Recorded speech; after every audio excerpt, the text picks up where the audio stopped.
siya'y tumayo sa buhanginan ng dagat, at nakita ko ang isang hayop na umaahon sa dagat, na may 10 sungay at 7 ulo, at sa kanilang mga sungay ay may 10 diadema, at sa kanyang mga ulo ay mga pangalan ng kapusungan. At ang hayop na aking nakita ay katulad ng isang leopardo, at ang kanyang mga paa ay gaya ng sa oso, at ang kanyang bibig ay gaya ng bibig ng leon, at ibinigay sa kanya ng dragon ang kanyang kapangyarihan, at ang kanyang luklukan, at dakilang kapamahalaan. At nakita ko ang isa sa kanyang mga ulo na waring sinugatan ng ikamamatay, at ang kanyang sugat na ikamamatay ay gumaling, at ang buong lupay nang gilalas sa hayop.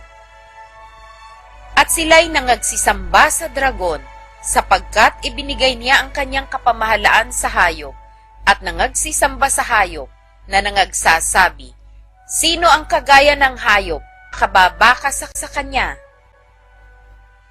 At binigyan siya ng isang bibig na nagsasalita ng malalaking bagay at mga kapusungan, at binigyan siya ng kapamahalaan upang magpatuloy na 42 buwan. At binuka niya ang kanyang bibig sa mga kapusungan laban sa Diyos, upang pusungin ang kanyang pangalan at ang kanyang tabernakulo, gayon din naman ang mga nananahan sa langit. At ipinagkaloob sa kanya na makipagbaka sa mga banal at pagtagumpayan sila, at binigyan siya ng kapamahalaan sa bawat angkan at bayan, at wika at bansa. At ang lahat ng nananahan sa lupa ay magsisisamba sa kanya, na ang kani-kaniyang pangalan ay hindi nasusulat sa aklat ng buhay ng kordero na pinatay, buhat ng itatag ang sanlibutan. Kung ang sinuman ay may pakinig, ay makinig. Kung ang sinuman ay sa pagkabihag, ay sa pagkabihag paroro siya.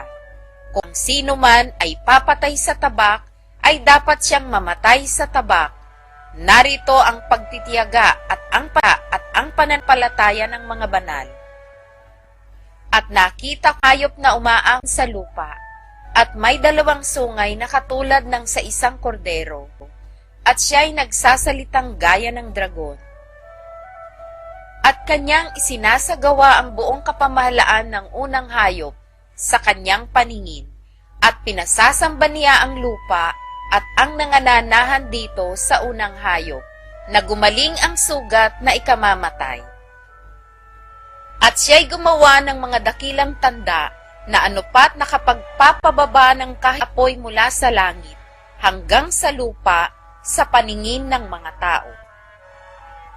At nadadaya niya ang mga nananahan sa lupa dahil sa mga tanda na sa kanya'y ipinagkaloob, magawa sa paningin ng hayop, na sinasabi sa mga nananahan sa lupa, na dapat silang gumawa ng isang larawan ng hayop na mayroon ng sugat ng tabak at nabuhay. At siya'y pinagkaloobang makapagbigay ng hininga sa larawan ng hayop, upang ang larawan ng hayop ay makapangusap, at maipapatay naman ang lahat ng hindi sumasamba sa larawan ng hayop. At ang lahat, at malalaki, at mayayaman at mga dukha, at ang mga laya at ang mga alipin, ay pinagbigyan ng isang tanda sa kanilang kanang kamay o sa noo. At nang huwag makabili o makapagbili ang sinuman, kundi siyang mayroong tanda sa makatwid ay ng pangalan ng hayop o bilang ng kanyang pangalan. Dito'y may karunungan. Ang may pagkaunawa ay bilangin ang bilang ng hayop, sapagkat siya'y bilang ng isang tao, at ang kanyang bilang ay 600 at 66.